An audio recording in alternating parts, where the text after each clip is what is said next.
নমস্কার বন্ধুরা, আহারে বাহার রান্নাঘরের আরও একটা নতুন পর্বে আপনাদের সবাইকে স্বাগত। আজকে আমি আপনাদের সাথে শেয়ার করছি শীতের নতুন আলু ফুলকপি দিয়ে জ্যান্ত কই মাছের ঝোল। এটা নতুন কোনো রান্না নয়, শীতের দিনে প্রায় সবার বাড়িতেই সপ্তাহে 1-2 দিন তো হয়েই থাকে। তবে এক একজনের রান্নার টেকনিক বা ধরন আলাদা। আমি আজকে আপনাদের সাথে শেয়ার করছি বহু পুরানো দিনের একটা রান্না, কাঁচা জিরে তেজপাতা বেটে আলু ফুলকপি দিয়ে কই মাছের ঝোল। আমি কিভাবে রান্নাটা করি সেটাই আজকে আপনাদের সাথে শেয়ার করব। আর জ্যান্ত কই মাছ কিভাবে খুব সহজেই কাটতে পারবেন সেটাও পেয়ে যাবেন আজকের এই ভিডিওতে। আজকাল যদিও আমরা বাজার থেকে মাছ কাটিয়ে আনি, তবুও মাঝে মধ্যে কিন্তু আমাদের ঘরে মাছ কাটতেই হয়। আশা করছি আজকের এই ভিডিওটা আপনাদের ভীষণই ভালো লাগবে। তো চলুন দেরি না করে রেসিপিটা দেখে নেওয়া যাক। আজকে কই মাছের ঝোল রেসিপিটা করার জন্য দেখুন আমি এখানে 6 পিস কই মাছ নিয়েছি। মাছগুলো খুব লাফালাফি করছিল, তার জন্য আমি কিছুক্ষণ আগেই লবণ দিয়ে দিয়েছি। জ্যান্ত কই মাছ বাজার থেকে আনার সাথে সাথে এইভাবে একটু লবণ দিয়ে ভালোভাবে মিশিয়ে নেবেন, তারপর ঢেকে রেখে দিতে হবে 5 থেকে 10 মিনিট। এতে করে মাছগুলো মরে যাবে, আপনাদের কাটতে সুবিধা হবে। দেখুন আমি লবণ দিয়ে 5 মিনিট ঢেকে রেখেছি, মাছগুলো খুব সুন্দরভাবে মরে গেছে। এবার মাছগুলোকে কেটে নিচ্ছি। জ্যান্ত মাছের গা একেবারেই পিচ্ছিল, আর কই মাছে থাকে প্রচুর কাঁটা, সেজন্য আমাদের কাটতে ভীষণই অসুবিধা হয়। কই মাছের কাঁটা খুবই শক্ত হয়। শিং মাছ, মাগুর মাছ, কই মাছ এইসব মাছগুলোর মধ্যে যদি এইভাবে লবণ দিয়ে দেওয়া হয় তাহলে কিন্তু মাছগুলো খুব সহজেই কেটে নেওয়া যায়। বেশিরভাগ মানুষই এখন গ্যাসে রান্না করে, ছাই সবার বাড়িতে থাকে না। বড় পাত্রে এইভাবে জল নিয়ে নিই, তাহলে কিন্তু কাটতে আমাদের সুবিধা হবে। মাছগুলো যখন মরে যাবে এইভাবে একটা কাঁচির সাহায্যে উল্টো দিক থেকে কাঁটাগুলোকে কেটে নিতে হবে। যদি আমরা মাথার দিক থেকে কাঁটাগুলো কাটি তাহলে কিন্তু কাটতে অসুবিধা হবে, আর লেজের দিক থেকে কাঁটাগুলো কাটলে খুব সহজেই কাটা যাবে। প্রথমে দেখুন আমি কাঁচির সাহায্যে কাঁটাগুলো কেটে নিয়েছি, তারপর এভাবে মাছটাকে কেটে নিচ্ছি। আমি সবগুলো মাছের মধ্যে প্রায় আধা ঘন্টা আগে লবণ দিয়ে রেখেছি, আর একটা মাছ সাইডে রেখে দিয়েছি। তা না হলে খুব লাফালাফি করে চারিদিকটা জল ছিটকাবে, এ কারণে আমি মাছগুলোকে মেরে নিয়েছি। প্রথমে এক হাতে মাথাটাকে চেপে ধরে দুদিকের কাঁটাটা কেটে নিয়ে তারপর কানগুলোকে কেটে নিতে হবে। গলার দিকটায় ভালোভাবে পরিষ্কার করে নিতে হবে। তারপর দেখুন একটা পিলারের সাহায্যে আমি এইভাবে টান দিয়ে আঁশগুলোকে ছাড়িয়ে নিচ্ছি। খুব সহজেই ছাড়ানো যাচ্ছে, কোনো রকম অসুবিধা হবে না। আঁশগুলোকে ভালোভাবে পরিষ্কার করে নেওয়ার পর দেখুন গলার কাছেই থাকে এইরকম একটা পিত্ত, এটা অবশ্যই ফেলবেন, তা না হলে কিন্তু তিতো লাগবে। আর পেটের দিকটা সামান্য পরিমাণে এভাবে কেটে নিয়ে আঙ্গুল দিয়ে এভাবে চাপ দিলেই পেটের থেকে সমস্ত নাড়ি ভুঁড়িগুলো বেরিয়ে যাবে। এভাবে সবগুলো মাছ কেটে নেব। মাছগুলোকে কেটে ধুয়ে নিয়ে চলে আসলাম। এবার মাছগুলোকে এইভাবে একটা চাকুর সাহায্যে একটু একটু করে কেটে দেবো। খুবই সামান্য কাটতে হবে, খুব বেশি কাটলে কিন্তু মাছ ভেঙে যাবে। এভাবে একটু কেটে দিয়ে লবণ মশলাটা ভেতরে ঢুকবে, মাছগুলো খেতে ভালো লাগবে। সবগুলো মাছকে আমি এইভাবে একটু একটু করে কেটে নিয়েছি। এবার মাছের মধ্যে দিয়ে দিলাম একটু লবণ, আর দেখুন দিয়ে দিচ্ছি একটু লেবুর রস। মাছের গায়ে প্রচুর নোংরা থাকে, ভালোভাবে ধুয়ে নেওয়ার পর এইভাবে লবণ আর লেবু মেখে রাখলে নোংরাটাও কেটে যাবে, আর মাছের যে একটা স্মেল আছে সেটা অনেকটাই কম হয়ে যাবে। লবণ লেবু মেখে 5 থেকে 10 মিনিট রেখে দেব। নোংরাটা কেটে যাওয়ার পর আরও 2-3 বার ধুয়ে নিয়ে চলে আসব। দেখুন আবারও মাছগুলো ভালোভাবে ধুয়ে নিয়ে চলে আসলাম। এবার মাছের মধ্যে দিয়ে দিচ্ছি পরিমাণ মতো লবণ, দিয়ে দিচ্ছি একটু হলুদ গুঁড়ো। প্রত্যেকটা মাছের গায়ে লবণ হলুদ খুব ভালোভাবে মেখে নেব। মেখে খুব বেশি সময় রাখার প্রয়োজন নেই, সাথে সাথেও রান্না করতে পারেন, কেননা আমরা প্রথমেই লবণ লেবু মেখে রেখেছি, তাতে করে লবণ অনেকটাই মাছের ভেতরে টেনে নিয়েছি। চলে যাচ্ছি পরের স্টেপে। নিয়েছি একটা বড় সাইজের ফুলকপি। ফুলকপির পরিমাণটা আপনারা নিজেদের প্রয়োজন অনুসারে কম বেশি করে নেবেন। কপিটাকে এইভাবে একটু বড় বড় টুকরো করে কেটে নিয়েছি, আর এদিকে নিয়েছি দুটো মিডিয়াম সাইজের নতুন আলু। এখন শীতের নতুন আলু খেতে ভীষণই ভালো লাগে। আলুর পরিমাণটা আপনারা নিজেদের প্রয়োজন অনুসারে কম বেশি করে নেবেন। আলুগুলোকে উপরে খোসাটা চাকুর সাহায্যে ছাড়িয়ে নিলাম, তারপর দেখুন এইভাবে একটু পাতলা সরু লম্বা করে কাটছি, কেননা নতুন আলু সেদ্ধ হতে একটু বেশি সময় লাগে। এবার আলুগুলোকে খুব ভালোভাবে ধুয়ে নিতে হবে, যেহেতু নতুন আলু গায়ে কিন্তু প্রচুর নোংরা থাকে। ফুলকপি আলু ভালোভাবে ধুয়ে নিয়ে চলে আসলাম, আর এদিকে কিছুটা জল বসিয়ে দিয়েছি। জলের মধ্যে দিয়ে দিচ্ছি লবণ। আমি ফুলকপি আলুগুলোকে একসঙ্গে একটু ভাপিয়ে নেব।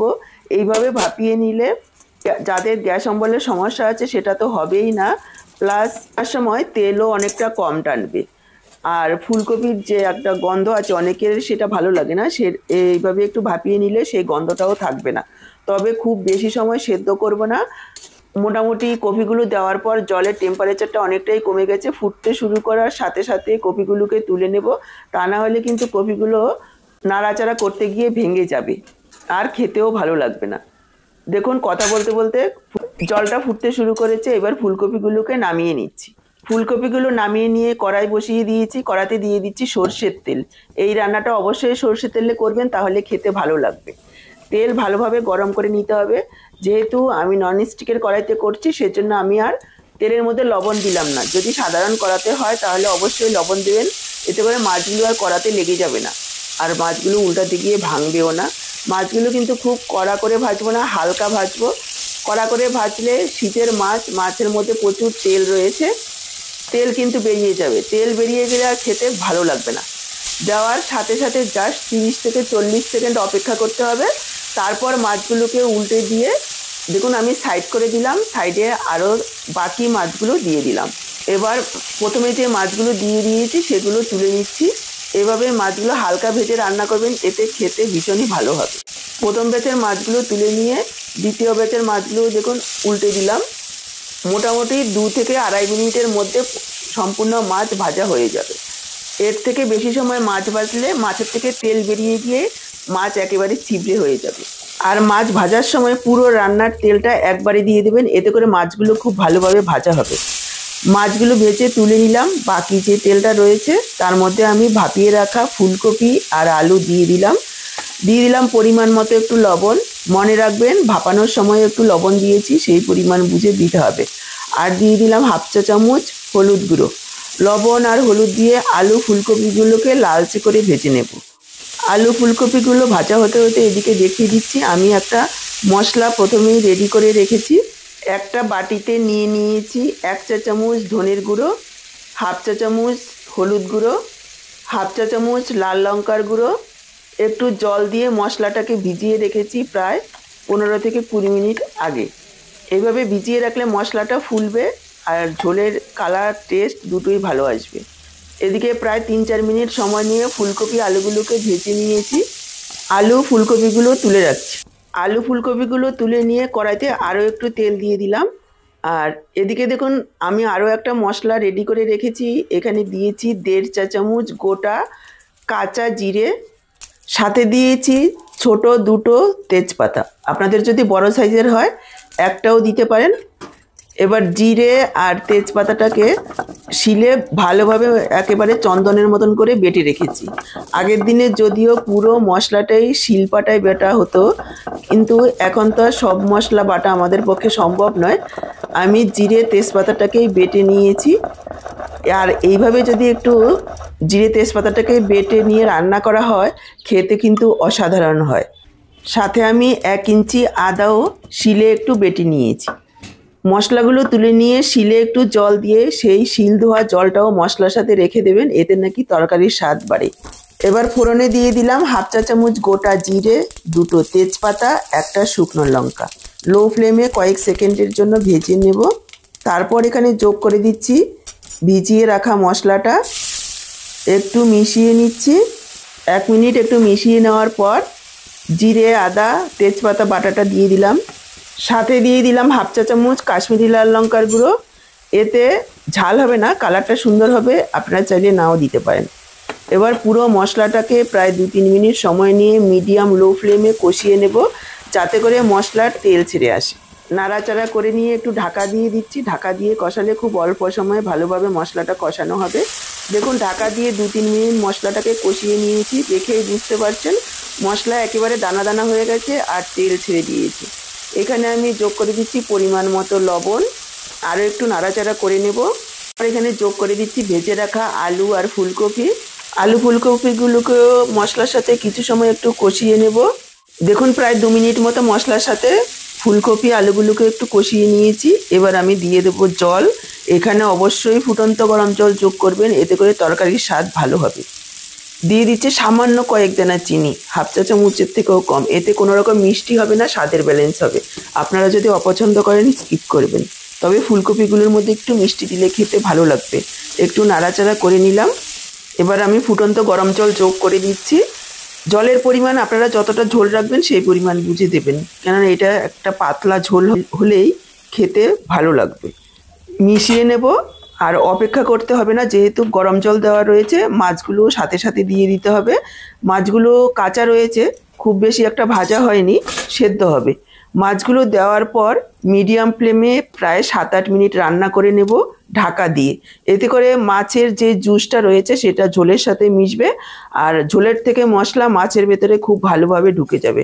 এই স্টেপটা অবশ্যই জরুরি। লো ফ্লেমে ঢাকা দিয়ে রান্না করতে হবে, এতে করে ঝোলের স্বাদ বাড়বে।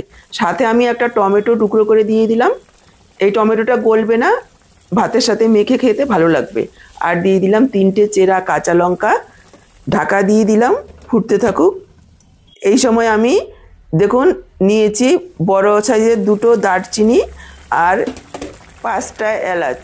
ব্যাস, গরম মশলা বলতে এইটুকুই, আর কিছু দেব না। এটাকে আমি শিলপাটায় বেটে নিয়েছি, এতে করে গন্ধটাও বেশ ভালো লাগবে, আর ঝোলের টেস্টটাও খুব ভালো লাগবে। দেখুন 7-8 মিনিট রান্না করে নেওয়ার পর আলুগুলো খুব সুন্দরভাবে সেদ্ধ হয়ে গেছে। এবার আমি বেটে রাখা মশলাটা, গরম মশলাটা দিয়ে দিচ্ছি। এইভাবে একটু ঝোল তুলে ঝোলের সাথে মিশিয়ে গরম মশলাটাকে দেবেন, তাহলে চারিদিকটা খুব ভালোভাবে মিশবে।